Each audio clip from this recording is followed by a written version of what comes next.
Comincio a scrivere per il teatro. In realtà comincio col fare teatro quando ero ragazzina, molto giovane, e quindi in qualche modo per me la parola e la scrittura e la narrazione sono delle cose che sono strettamente legate al corpo. All'inizio proprio al corpo dell'attore, poi in realtà questa cosa si è evoluta perché ho lavorato e lavoro molto per la radio come autrice, e questa cosa mi porta chiaramente moltissimo a considerare la voce come uno strumento panottico. Io sono anche una narratrice, cioè sono una che va in giro per le strade, per le piazze, nei luoghi, nelle biblioteche, nelle scuole, a raccontare delle storie. E io credo che raccontare le storie sia una delle cose che ci distingue nel mondo animale, dagli altri esseri animali. Per me scrivere e raccontare è fondamentalmente avere la possibilità, questo dono pazzesco secondo me, di poter vivere delle altre vite e di capire attraverso queste altre vite come cambiare la mia vita e dove andare. È come se ogni volta cominciasse un grande viaggio. Scrivere è come viaggiare per me.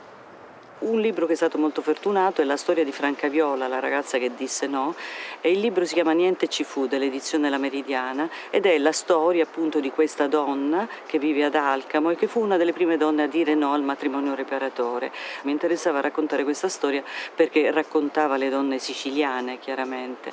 L'altro grande romanzo, grande nel senso che per me è stato un grandissimo lavoro a cui mi sono applicata negli ultimi anni, ci ho messo ben 10 anni per scrivere, è la storia della mia famiglia, che è una storia di una famiglia profondamente radicata nel sud, la famiglia Monroy, che è una famiglia che è arrivata nel sud, in Sicilia nel 1600, e di cui io ho raccolto tutte queste storie. La possibilità di scrivere questa storia, di raccontare questa specie di epopea sulla mia famiglia, mi ha dato appunto la possibilità di attraversare la storia siciliana e di capirla. Ma il terzo libro a cui io tengo molto è la storia di Mario Scalesi. Mario Scalesi è un poeta tunisino importantissimo a Tunisia, che per una serie di vicende finisce e muore alla Vignicella, all'ospedale psichiatrico di Palermo, e la sua storia, che è la storia di un grandissimo poeta, è completamente misconosciuta nell'Occidente. Io appunto è una storia che ho conosciuto